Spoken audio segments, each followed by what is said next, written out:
Pat. Yeah, Pat. What's up?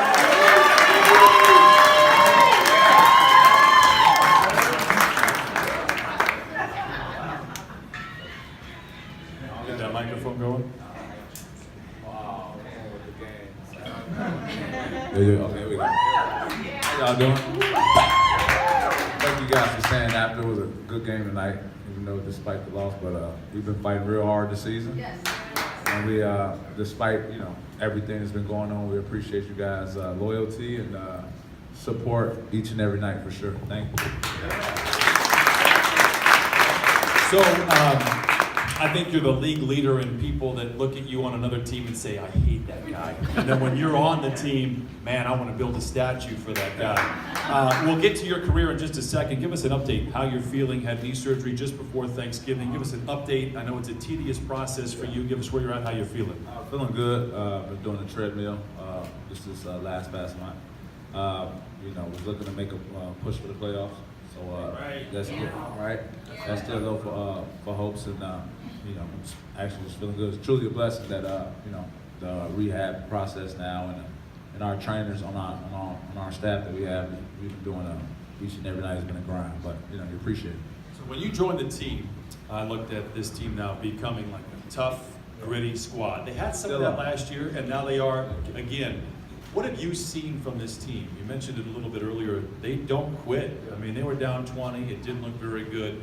They have done this before, and they're in a dogfight in the Western Conference. And I got to be honest, I like where they are. I like the makeup of the team. What do you see from the bench? The words I want to use, we got children in here, but no, we're a gritty team and we don't F around. Like, we don't play. It's business. We come here to do one thing, win basketball games. That's our entire focus.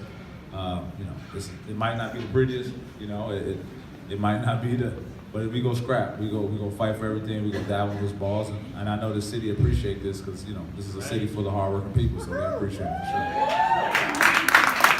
Let's talk about hard work. Your career started off kind of bouncing back and forth. You were in training camps. You went overseas. Give me the plight that you took before you became an NBA player. Discuss your basketball and how you developed your craft.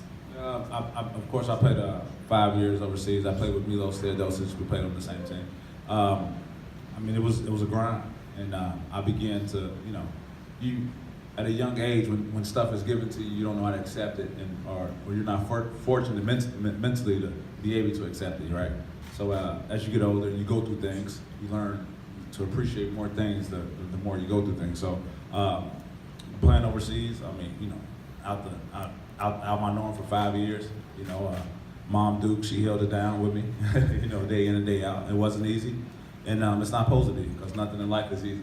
But when I got here, I took full advantage of it. When I got, to Houston, and I'm fortunate, to be able to sit in front of you good people today. Your first ever game was against the Clippers. I don't know if you remember that. Corner three. Yeah, there you go. Yeah. I remember every game. You look back now to where you're at in your career. What clicked for you that took you from being a fringe guy in training camps to now one of the most feared defenders in the NBA? I'm not giving up. I could have easily folded. I could have easily listened to, people outside the crowd, whatever that was. Especially the world we live in now. It's easy to give up, but it's hard to stay with it. It's hard to wake up every morning, suited up and booted up, not knowing you go play, not being able to play it all. I know you folks know. You guys wake up every morning, put the clothes on, whatever you guys work, and go get it. And it was a bigger focus than me. And I have a family, I have children, so it's not about me anymore. So I had to go out there, I had to get it. I had to do all the things that people were uncomfortable doing. I had to make people uncomfortable. I had to dive on loose balls. I had to take charges. I had to sacrifice my body, and I'm fortunate to be one of the top defenders in the league now. So take me back. You mentioned kids. Take me back to when you were a kid. You were featured in a documentary by the same producers as the Hoop Dreams. I don't know if you saw Hoop Dreams, came out about 23 years ago. They did a sequel with some of the same people, and they featured Patrick Beverley in that. You were kind of the star of the team. You were scoring on that team. You were doing it all. Tell me about your growing up in Chicago and learning the game of basketball. I think, when you premature that age, I think basketball becomes easy. I think you get to a point where it's natural, it's fun. You take the business side away from it, and flying to different states. You just at the park, just hooping. It's cold outside. You give them a shovel, you shoveling the spot out, you hooping. It's fun then. And I think, coming from my humble beginnings, it made me appreciate more the older I dig it. The flights and the different cities and, LA and Houston and wherever it might be. I was fortunate to be able to appreciate those times where, I was just outside with a coat on and some gloves hooping. Now I'm, in the Staples Center, in front of thousands of people doing the same thing I love to do, which is play ball. I remember I asked you this earlier in the season. You play with such tenacity, and I remember reading a quote saying that you always remember being doubted. Yeah. You're no longer doubted. Yes, I still am. By whom? I don't know. Somebody. You find it. Okay. There's somebody out there that's still doubting me. So every night I go out there, I put it on, and I prove people wrong. I mean, that's when I think some people you get caught up in. I don't like to talk about life, so I'm not going to be talking about that too long. But everyone has their own star and own brightness that you have in your own life, whatever that role might be. And we don't know. It's up to us to figure out, right? So I just feel like I don't feel like I hit that plateau yet. I still think that it's still kids out there from the humble beginners that look up to me, and I still think it's a lot of work that I need to be doing. Well, young players on this team that when I saw them play in training camp, I thought, boy, they could learn a lot from you in a great way. Yeah.